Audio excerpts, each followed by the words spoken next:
अस्सलाम वालेकुम दोस्तों। हाल ही में गज़ा और इसराइल की जंग ख़त्म ही नहीं हुई थी कि मिडिल ईस्ट में एक और जंग छिड़ गया है। दरअसल अमेरिका और यूके की नेवी ने यमन में मौजूद हौती रेबल्स की लोकेशंस पर एयर स्ट्राइक की। Red Sea attacks pose another threat to global economy. Red Sea chaos risks driving up price of goods for global economy. Attacks on shipping in the Red Sea are a blow to global trade. America का कहना है कि इस हमलों में 16 अहम मुकामात पर 60 से ज़्यादा लोकेशंस को निशाना बनाया गया है। इसमें कैपिटल सना और रेड सी में मौजूद हौसियों का घर समझी जाने वाली बंदरगाह अल हदीदा भी शामिल है। अब हौसी जंगजों का कहना है कि अमेरिका और बरतानिया की फौजी कार्रवाई में इनकी 5 आदमी हलाक और 6 जख्मी हुई। लेकिन यहाँ सवाल यही पैदा होता है दोस्तों कि अमेरिका और यूके की नेवी ने यमन पर हमला क्यों किया और ये हौती वॉरियर्स कौन है और इससे अमेरिका और इसराइल को क्या खतरा है। आज की इस वीडियो में हम डिटेल से बात करेंगे, तो बने रहें वीडियो की लास्ट तक।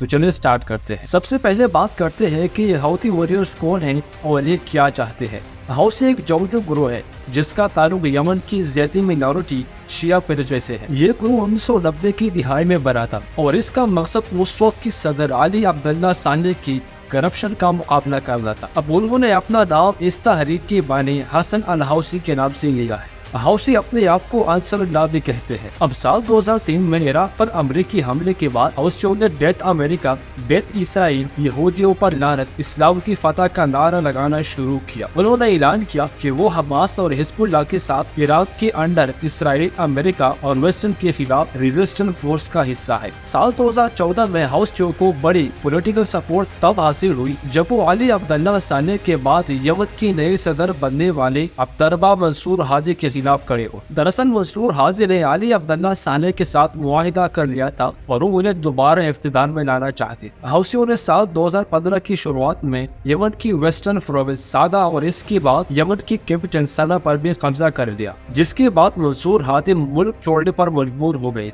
यमन की पड़ोसी मुल्क सऊदी अरब ने यूएई और बहरीन के सपोर्ट के साथ मिलिट्री मुदाफियत करती हुई हौसियों को कमजोर करके और सदर हादी को दोबारा ताकत में लाने की कोशिश की। हौसियों ने इनके एग्रेशन का मुकाबला किया और अभी यमन के बड़े हिस्से पर इनका कब्जा है। अब साल 2017 में फॉर्मर प्रेसिडेंट अली अब्दुल्ला साले ने जब अपना इतिहाद तब्दील करके सऊदी अरब का साथ दिया तो हौसियों ने उन्हें कत्ल कर दिया। सऊदी अरब के साथ मुश्तरका दुश्मनी की वजह से हौती ईरान को अपना इतिहादी समझते हैं और इससे डेफिनेटली ये जाहिर होता है कि हौसियों को हथियार ईरान फराहम करता है। अमेरिका और सऊदी अरब का कहना है कि सऊदी कैपिटल रियाद पर हौसियों की तरफ से दागल गए ब्लास्टिक मिसाइल ईरान ने फराहम की थी, जिन्हें अपने टारगेट पर पहुंचने से पहले ही मार गिराया था। सऊदी अरब ने ये इल्जाम भी लगाया कि साल 2019 में हौसियों ने जिन क्रूज मिसाइल और ड्रोन से सऊदी और इंस्टॉलेशन को निशाना बनाया था वो भी ईरान ने फराहम की थी। यमन की अक्सर आबादी इन इलाकों में रहती है जहाँ पर हौसियों का कब्जा है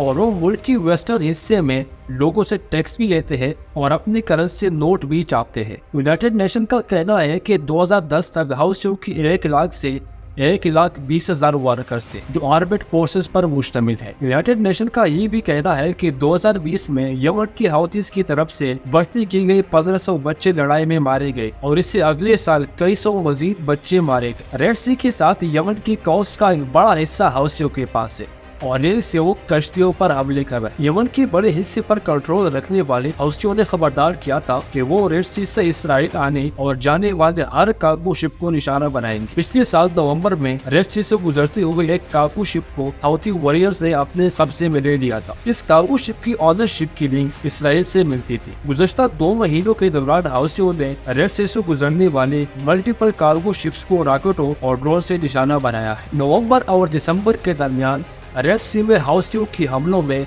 500% इजाफा हुआ। खतरा इतना बढ़ गया है कि बड़ी शिपिंग कंपनीज ने इस खित्ते में शिप्स ट्रांसपोर्टेशन को बंद कर दिया है और दिसंबर की अव्वल से इंश्योरेंस के अखराजात 10 गुना बढ़ गई है। इंटरनेशनल चैम्बर ऑफ शिपिंग का कहना है कि दुनिया की 20% बिजनेस कार्गो शिप्स अब रेड सी से गुजरने में अवॉइड कर रही है और इसकी बजाय अफ्रीका का साउथ से ज्यादा लंबा रास्ता इस्तेमाल कर रहे हैं। 19 अक्टूबर को इसराइल की गजा पर हमले करने के बाद हौसियों ने इसराइल के जानिब मल्टीपल मिसाइल दागे। अमेरिका के मुताबिक उन्होंने इन मिसाइलों में से कईयों को हवा में मार गिराया और बाकी या तो समंदर में गिर गई या इजिप्ट की हदूद में जाकर गिर गए। नवंबर 2023 में हौसी जंगजू ने ऐलान किया था कि उन्होंने इसराइल की एक बिजनेस कार्गो शिप को रेड सी में अपने कब्जे में ले लिया है और इसे यमन की कोस्ट एरिया के करीब लेकर जाया जा रहा है। अब इस पर इसराइल ने कहा कि ये कार्गो शिप इसराइल की ओनरशिप नहीं है और न इसमें स्टाफ का कोई मेंबर इसराइली है। 3 दिसंबर से हौसियों ने यमन की कोस्ट से